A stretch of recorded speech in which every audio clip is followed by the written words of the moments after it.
नमस्कार बच्चों, आज हम पढ़ेंगे सूर के पद।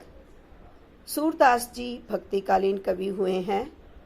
कहा जाता है कि सूरदास जी जन्म से अंधे थे, लेकिन जिस बारीकी से उन्होंने कृष्ण की बाल लीलाओं का वर्णन किया है, उन्हें देखकर नहीं लगता कि वो जन्म से अंधे रहे होंगे। सूर सागर, सूर सारावली, ये उनके काव्य ग्रंथ हैं।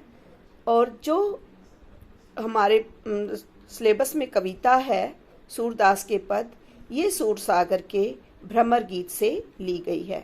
भ्रमर मतलब भंवरा। इसमें जो उद्धव है उसे भंवरे के रूप में दिखाया गया है, इसीलिए कविता का नाम भ्रमर गीत रखा गया है। इसमें जो उद्धव हैं वो कृष्ण के मित्र हैं और वो योग साधना को मानते हैं।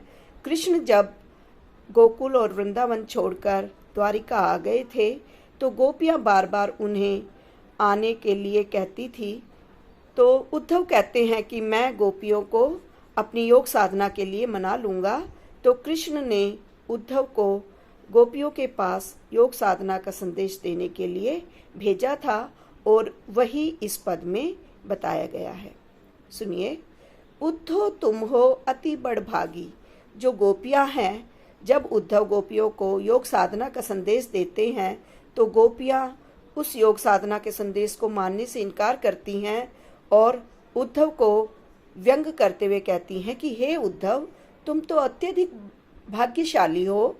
अपरस रहत स्नेह तगाते, यानी तुम श्री कृष्ण के हमेशा पास रहते हो लेकिन फिर भी उनके स्नेह से हमेशा वंचित रहे हो। नाहिन मन अनुरागी, यानी कृष्ण को देखकर भी तुम्हारे मन में उनके प्रति अनुराग, उनके प्रति प्रेम उत्पन्न नहीं हुआ। अब गोपियां उदाहरण देती हुई कहती हैं, पुरैनी पात रहत जल भीतर। जिस तरह से कमलिनी जल के अंदर रहती है और तारस देहन दागी, लेकिन उसके पत्तों पर एक भी पानी की बूंद का दाग नहीं लगता। जो जल माह तेल की गागरी बूंद ने ताको लागी। जिस तरह से तेल लगी हुई जो गागर है, मटकी है, वो पानी के अंदर रहती है लेकिन उस पे पानी की एक बूंद भी नहीं ठहरती। अर्थात कहने का मतलब ये है कि आप भी हमेशा श्री कृष्ण के साथ रहते हो, लेकिन श्री कृष्ण के साथ रहते हुए भी आप उनके सौंदर्य के में अनुरक्त नहीं हो पाए, आप उनसे प्रेम नहीं कर पाए। प्रीत नदी में पाँव न बोर्यो, दृष्टि न रूप परागी। फिर गोपियाँ उद्धव को लाना देती हुई कहती है कि तुमने तो प्रेम की नदी में पाँव ही नहीं रखा, तुमने तो कृष्ण के रूप दृष्टि पर, कृष्ण के सौंदर्य पर ध्यान ही नहीं दिया। तुम्हारी दृष्टि तो कृष्ण के रूप सौंदर्य पर पड़ी ही नहीं, तो तुम्हें उनसे प्रेम कैसे होता। सूरदास अबला हम भोरी, गुर चाटी जो पागी। सूरदास कवि कहते हैं कि हम जो गोपियां हैं वो अबला हैं, यानी निर्बल हैं और भोली भाली हैं। हम उस चींटी के समान हैं जो गुड़ खाने के लिए गुड़ के पास आती है, लेकिन वह गुड़ के अंदर ही लिपटकर रह जाती है, वह उससे अलग नहीं हो पाती। उसी तरह से हम कृष्ण के प्रेम से बंधी हुई हैं। हम कृष्ण के प्रेम से अलग होने के बारे में नहीं सोच सकती। यहाँ प्रीति नदी में रूपक अलंकार है और पुरैनी पात रहत जल भीतर और तेल की गागरी का उदाहरण दिया गया है, तो उदाहरण अलंकार भी है। गुड़ चाटी जो पागी में यहाँ पे उत्प्रेक्षा अलंकार है। और ये जो कविता है, ये पूरी कविता ब्रज भाषा में लिखी गई है। सेकंड काव्यांश है। सेकंड काव्यांश में जब श्री कृष्ण द्वारिका चले जाते हैं तो गोपियां बार बार उन्हें आने को कहती हैं और कहती हैं कि हम श्री कृष्ण से बहुत बातें करना चाहती थी, लेकिन कृष्ण हमें छोड़कर द्वारिका चले गए हैं और हमारी जो मन की इच्छाएं थी वो मन के अंदर ही रह गई हैं। सुनिए। मन की मन ही मांझ रही, यानी मन की जो इच्छा थी वो मन के अंदर ही रह गई, यानी हम कृष्ण से जो बात कहना चाहती थी वो हमारी मन के अंदर ही रह गई। कहिए जाए कौन पे उद्धव, हे उद्धव हम अपने वो मन की बातें अब किससे जाकर कहें, ना ही परत कही। वह ऐसी बातें हैं जो किसी से भी नहीं कही जा सकती। अवधि आधार आस आवन की। श्री कृष्ण हमें समय सीमा बताकर गए थे, वो समय सीमा खत्म हो गई है और उनके आने की जो आस है वो हमें लगी हुई है, तन मन बिथा सही। और उनके आने की आस में हम तन और मन की जो पीड़ा है वो सहन कर रही हैं। अब इन जोग संदेशनि सुन सुनी वीरणी विरह दही। लेकिन अब आप योग साधना का संदेश लेकर आए हो। इस योग साधना के संदेश को सुनकर तो हमारी जो विरह अग्नि थी वो और अधिक बढ़ गई है और अधिक भड़क उठी है। कहने का मतलब ये है कि आपकी योग साधना का संदेश सुनकर हमारी कृष्ण के प्रति विरह की जो ज्वाला थी वो और अधिक जल गई है। चाहत हुती गुहार जितैते। फिर गोपियां उद्धव से कहती है कि हम जहां गुहार लगाना चाहती थी, हम जिस श्री कृष्ण से प्रार्थना करना चाहती थी, उतते धार बही, वहीं से ये धारा बहने लगी है। कहने का मतलब ये है उन श्री कृष्ण ने ही आपको योग साधना का संदेश देकर हमारे पास भेज दिया है। जहां से हम आने की प्रार्थना करना चाहती थी उधर से ही ये उल्टी धारा बहने लगी है। सूरदास अब धीर धरई क्यों मर ज्यादा न लही। गोपियां कहती हैं, सूरदास कवि के माध्यम से गोपियां कहती हैं कि हम धैर्य कैसे धारण करें। अब तो श्री कृष्ण ने सारी मर्यादाएं ही त्याग दी हैं, यानी अब तो कोई मर्यादा ही नहीं रही है। कृष्ण हमें वहां जाकर भूल गए हैं। अब हम किस तरह से धैर्य को धारण करें। तीसरे काव्यांश में जो गोपियां हैं वो उद्धव से कहना चाहती हैं कि वो तो तन मन धन से श्री कृष्ण को समर्पित है। फिर वो हारिल पक्षी का उदाहरण देते हुए कहती हैं कि उनकी दशा तो एक हारिल पक्षी की तरह से है। देखिए, हमारे हरी हारिल की लकड़ी, हमारे जो श्री कृष्ण हैं वो हारिल पक्षी की पकड़ी हुई लकड़ी के समान है।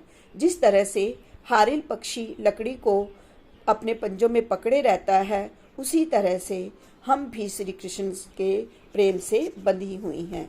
मन क्रम वचन नंद नंदन उर यह दृढ़ करी पकड़ी। हम मन क्रम वचन से नंद जी के पुत्र श्री कृष्ण को अपने हृदय में बसा चुकी हैं। जिस तरह से हारिल पक्षी दृढ़ता से उस लकड़ी को पकड़े रहता है, उसी तरह से मन क्रम और वचन से हम श्री कृष्ण को दृढ़ता से उनसे प्रेम करती हैं। हम उनके बिना नहीं रह सकती। जागत सोवत स्वपन दिवस निशी कान कान जकरी। जागते हुए, सोते हुए, सपने में दिन और रात हम कन्हैया कन्हैया की रट लगाए रहती हैं। सुनत जोग लागत है ऐसो जू करवी ककड़ी। और आप जो योग साधना का संदेश लेकर आए हो, उस योग साधना के संदेश को सुनकर तो हमें ऐसा लगता है जैसे हमने कोई कड़वी ककड़ी खा ली हो। यानी जिस तरह से कड़वी ककड़ी खाने से मुंह कड़वाहट से भर जाता है, उसी तरह से आपकी योग साधना का संदेश सुनकर हमारा जो मन है वो बहुत दुखी हो गया है, कड़वाहट से भर गया है। सू तो व्याधि हमको ले आए, देख ही सुनी न करी। हे उद्धव, तुम तो योग साधना की वह बीमारी हमें देने चले आए हो जिसके बारे में ना तो हमने कभी देखा था, ना ही कभी हमने सुना था। यह तो सूर तिनई ले सोपो जिनको मन चक्री। गोपियां कहती हैं कि ये योग साधना का संदेश तो आप उन्हीं लोगों को जाकर देना जिनका मन चक्री की तरह चंचल हो। गोपियां बताना चाहती है कि हमारा मन तो श्री कृष्ण के प्रेम में स्थिर है, इसलिए हम आपके योग साधना के संदेश को नहीं अपना सकती। आखिरी काव्यांश में जो गोपियां हैं वो ये मानती हैं कि श्री कृष्ण द्वारिका जाने के बाद बहुत ही चतुर हो गए हैं और अब उन्होंने राजनीति सीख ली है, इसलिए वो योग साधना का संदेश देने के लिए उद्धव को हमारे पास भेज रहे हैं। सुनिए। हरि है राजनीति पढ़ आए। गोपियां कहती हैं कि अब हमारे हरि श्री कृष्ण जी ने राजनीति सीख ली है, राजनीति का पाठ पढ़ लिया है। समुझी बात कहत मधुकर के समाचार सब पाए। हे मधुकर, मधुकर कहा गया है उद्धव जी को। गोपियां कहती हैं कि हे उद्धव जी, हमने सब समाचार प्राप्त कर लिए हैं, जो आप श्री कृष्ण का समाचार लेकर आए थे वो उन सबको हमने सुन लिया है। एक ही अति चतुर होते पहले ही, एक तो श्री कृष्ण पहले से ही चतुर थे, अब गुरु ग्रंथ पढ़ाए। अब तो उन्होंने बड़े बड़े राजनीति के ग्रंथ पढ़ लिए हैं, अब तो वो राजनीति सीख गए हैं और हमें अपने आप को भूल जाने के बारे में कहते हैं। बड़ी बुद्धि जानी जो उनकी, जोग संदेश पठाए। राजनीति सीखने के कारण और बड़े बड़े राजनीति के ग्रंथ पढ़ने के कारण उनकी जो बुद्धि है वो बहुत तेज हो गई है, बहुत बढ़ गई है, जिसके कारण उन्होंने आपको हमारे पास योग साधना का संदेश देने भेजा है। उद्धव भले लोग आगे के परहित डोलत धाए। फिर गोपियां कहती हैं कि हे उद्धव जी, पहले के जो लोग थे बहुत ही भले थे और बहुत ही अच्छे थे, सीधे थे, जो दूसरों की भलाई के लिए दिन रात इधर से उधर दौड़ते रहते थे। अब अपने मन फेर पाइए, चलत जुहते चुराए।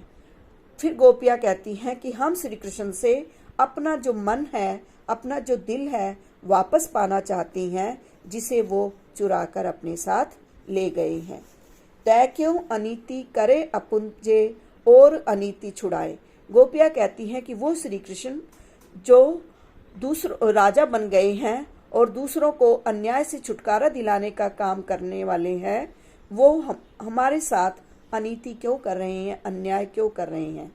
कहने का मतलब ये है कि राजा का कर्तव्य होता है प्रजा को सुखी रखना, उसके अन्याय से बचाना, लेकिन श्री कृष्ण तो अपनी प्रजा पर यानी हम पर ही अन्याय कर रहे हैं। राज धर्म तो यह सूर जो प्रजा न जाहि सताए।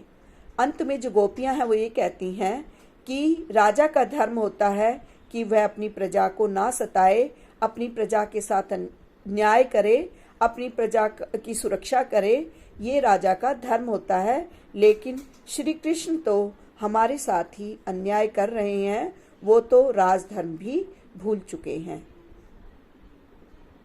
नमस्कार बच्चों।